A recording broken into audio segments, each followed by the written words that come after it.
روزہ رکھنے کے بعد دوسرا عمل جو اس مہینے میں ہے وہ قیام اللیل ہے، یہ رات کا قیام جس کو نماز تراویح کہا جاتا ہے۔ حدیث میں اس کو قیام رمضان کہا گیا ہے، یا قیام رمضان یا قیام اللیل، یہ اس کے نام ہے۔ صلاۃ اللیل حدیث کے نام، صلاۃ الوتر یہ اس کے حدیث کے نام ہے، اور عرف عام میں اس کو صلاۃ التراویح کہا جاتا ہے۔ یہ عرفی نام ہے اور ہر دور میں مشہور چلا آ رہا ہے، محدثین کرام سے لے کر آج تک اس کو نماز تراویح صلاۃ التراویح کہا گیا ہے، حتیٰ کہ یہ نام اتنا مشہور ہوا کہ صحیح البخاری میں امام بخاری رحمۃ اللہ علیہ نے کتاب و صلاۃ التراویح قائم کر کے، یعنی اسی نام کا باب قائم کر کے نیچے محمد رسول اللہ صلی اللہ علیہ وسلم کی حدیث کو لائے ہیں۔ تو گویا یہ محدثین سے لے کر آج تک یہ نام اس کا چلا آ رہا ہے، یہ عرفی نام ہے، یہ معروف ہو گیا ہے، اگرچہ شریعت میں اس کو قیام رمضان کہا جاتا ہے۔ بعض لوگ کہتے ہیں، شرط لگاتے ہیں ہمارے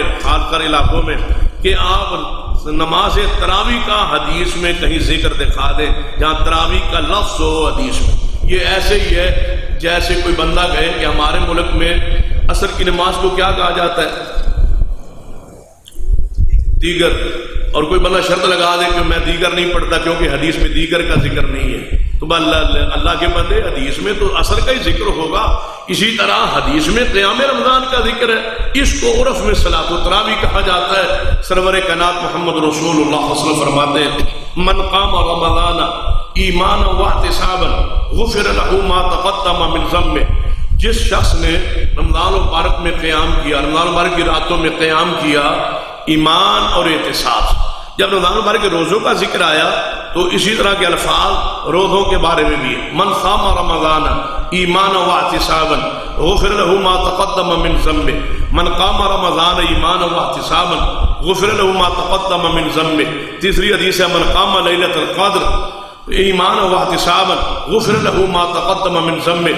تینوں حدیثوں کا آپ ترجمہ سنیں، جس نے رمضان المبارک کے روزوں کو رکھا ایمان اور ثواب کی نیت سے، اللہ اس کے پچھلے گناہوں کو معاف فرما دے گا۔ دوسری حدیث کا ترجمہ سنیں، جس نے رمضان المبارک کی راتوں کا قیام کیا ایمان اور ثواب کے ارادے سے، اللہ اس کے پچھلے گناہوں کو معاف فرما دے گا۔ تیسری حدیث کا معنی یہ ہے، جس نے لیلۃ القدر کا قیام کیا ایمان اور ثواب کی نیت سے، اللہ اس کے پچھلے گناہوں کو معاف فرما دے گا۔ تو آپ ترتیب کے ساتھ اس حدیث میں ہے کہ اللہ اس کے پچھلے گناہوں کو معاف کر دے گا، شرط یہ ہے کہ ایمان کے ساتھ روزے رکھے اور احتساب دے۔ احتساب کا معنی ہے ثواب کے ارادے سے۔ اس میں ایک گمراہ فرقے کا رد ہے۔ ہمارے ممالک میں بعض لوگ جو صوفی ہیں، تصوف کے قائل ہیں، وہ لوگ کہتے ہیں کہ ثواب کے لالچ میں، جنت کے لالچ میں اچھے اعمال حسنات نہیں کرنی چاہیے۔ کیوں؟ یہ لالچی ہو جاتا ہے انسان۔ اللہ کے حکم سمجھ کر یا اللہ کے دیدار کے شوق میں یا اللہ کی محبت میں یہ اعمال کرنے چاہیے کہ ہم اللہ کی یہ محبت میں کر رہے ہیں اور اللہ کے دیدار کے شوق میں کر رہے ہیں، اللہ کا حکم سمجھ کر رہے ہیں، ہمیں کوئی لالچ نہیں ہے، ہم ثواب نہیں چاہتے، ہم جنت کے ہرس میں نہیں ہیں۔ یہ عقیدہ باطل ہے، یہ عقیدہ قرآن و سنت کے خلاف ہے۔ محمد رسول اللہ صلی اللہ علیہ وسلم نے 20 مرتبہ اعمال پر جنت کی بشارت دی ہے۔ آپ نے فرمایا تھا جو شخص یہ صدقہ کرے میں محمد اس کو جنت کی ضمانت دیتا ہوں، بشارت دیتا ہوں۔ تو کیا صحابہ نے اٹھ کے یا رسول اللہ یہ وعدہ ہم سے ہے؟ یہ ہے۔ تو انہوں نے جنت کی بشارت دی، انہوں نے وہ عمل کر دیا۔ تو گویا اللہم انی اسألک الجنہ، اے اللہ میں تجھ سے جنت کا سوال کرتا ہوں۔ نبی علیہ الصلوۃ والسلام کو جنت کا سوال فرمایا کرتے تھے، حتیٰ کہ قرآن کے اندر اللہ تعالیٰ اچھے اعمال کا ذکر کیا، ساتھ ساتھ تذکرہ فرمایا کہ نہیں اگر یہ عمل کرو گے تمہیں باغوں والی جنت میں ہم داخل کریں گے۔